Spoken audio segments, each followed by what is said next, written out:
Dear Sayyidi, what is the reality of feeling like we draw out negative intentions from others? I don't know. You draw them out, like you pull out the energy of negative intentions from other people, or you sense their negative intentions. I don't know what people are.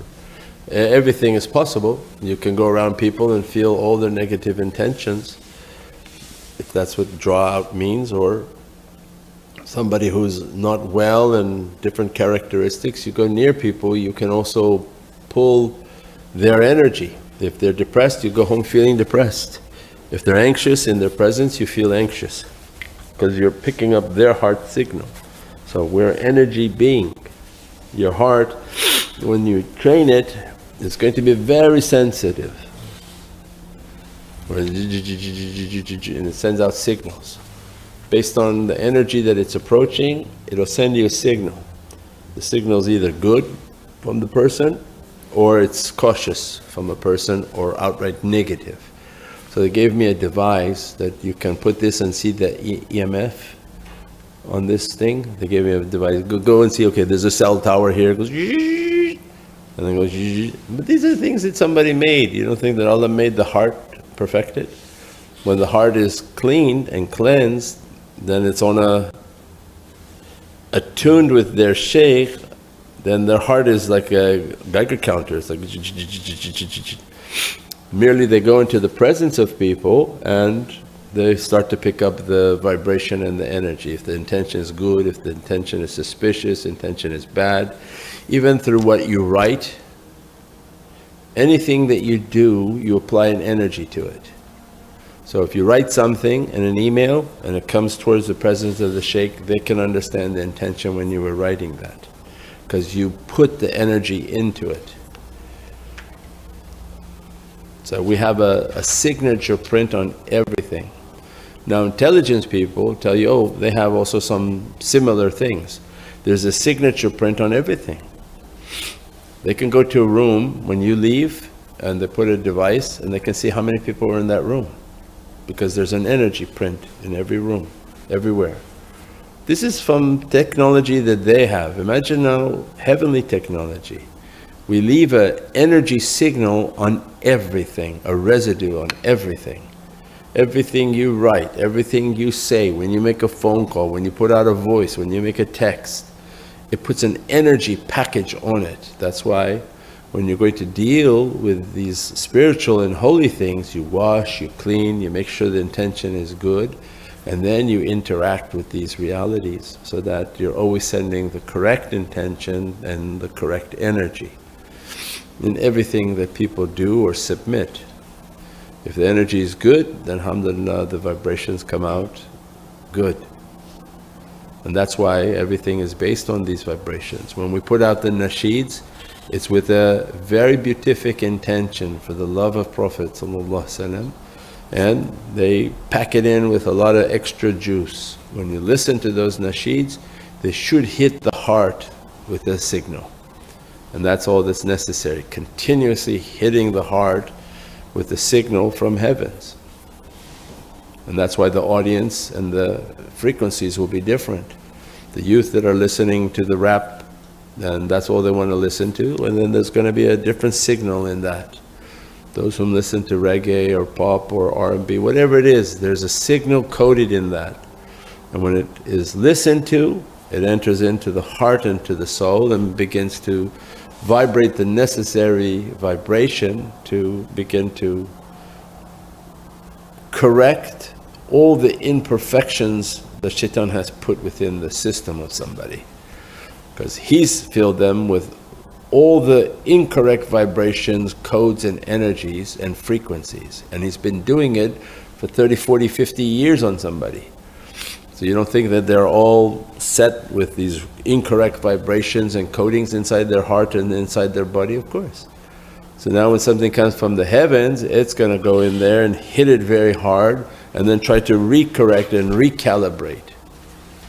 And that's why then it's important, because it's a many-tiered system that you have to connect with the shaykh. You have to have a love for the shaykhs, because then the shaykhs, they're going to send a faiz and an energy to you that also grabs you and starts entering into the heart. hard to explain with words what's happening in a spiritual realm. But as soon as you listen, there's a lock, on a long tether of light that immediately hit into the heart and they'll lock the heart. Now the more you connect and watch and participate, then they're going to fish you in and bring the rope to be closer and closer, and then they teach you, make your connection. Why? They don't need to be connected to you because they already grabbed you, but you need to know that you're connected.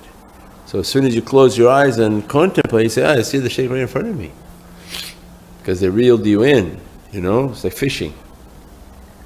So you throw the line out with all of these different mediums. Somebody's going to catch the line by reading something because that's what they like to do. Oh, we're there. Somebody's going to do it by watching a video and long talks. Oh, we're there. Somebody's going to do it now because the attention span is smaller and smaller.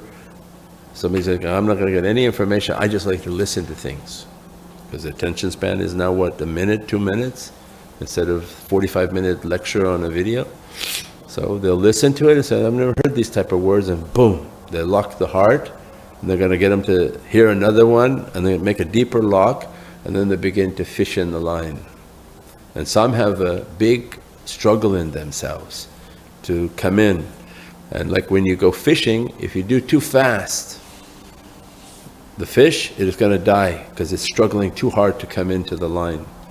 So when somebody's struggling too much with trying to submit, they're going to let the line out loose, and then they're going to slowly fish them in, so that the struggle's not so severe. If the struggle's so severe that they're going to fight everything about, I'm not going to, then they're going to harm themselves with the battle with their devils. So just like fishing, they said don't bring it in too fast because the fish's going to die out there trying to come against your reeling them in. So you reel it, you put a little bit of slack, you let it go, until it's exhausted, and his fight is gone, and then fried trout. So all of us have a struggle to submit, but the main thing is how to grab the hearts of people. External people don't understand, what is this haram? I said, look, right now everything is haram. So don't go there because this whole world is upside down. The fikr classes that you're teaching for what Dajjal is about to present himself in the next few months, that's not going to help anybody. How much water was right, how much less water was right. What needs to be taught right now is a spiritual connection and reaching out to people whom are in different areas of haram and grab them. And you grab them with the nasheeds and that which is beatific with the love of Prophet ﷺ. That love should save whom Allah has destined to be saved. So for every sickness there is a remedy and a medicine, and the medicine can change from time to time. So because of the difficulties that we're in, these medicines then are more appropriate. The medicine of music being haram, it's not music that is haram, it's anything that takes your heart away from the remembrance of Allah. So you have an unnecessary metallic beat that you don't know what is he saying, what did he say? I have no idea what he was saying, but the sound agitates your heart and actually takes it off of the vibration of Allah. That was haram. So it can't be music because yusabbihu wa bihamdi. Allah said everything is praising. Every bird, every animal, every creature has a praise, you don't hear it. So the sounds of nasheeds, it doesn't take you anything away from Allah. As a matter of fact, you're listening to it and say, wow, there's realities in it because it's the Shaykh's teachings, and it's praising upon Prophet ﷺ and how to reach to the Muhammadan guides and the Muhammadan realities. Subhana rabbika rabbil izzati amma yasifun. والسلام على المرسلين والحمد لله رب العالمين بحرمة محمد المصطفى بسر سورة الفاتحة.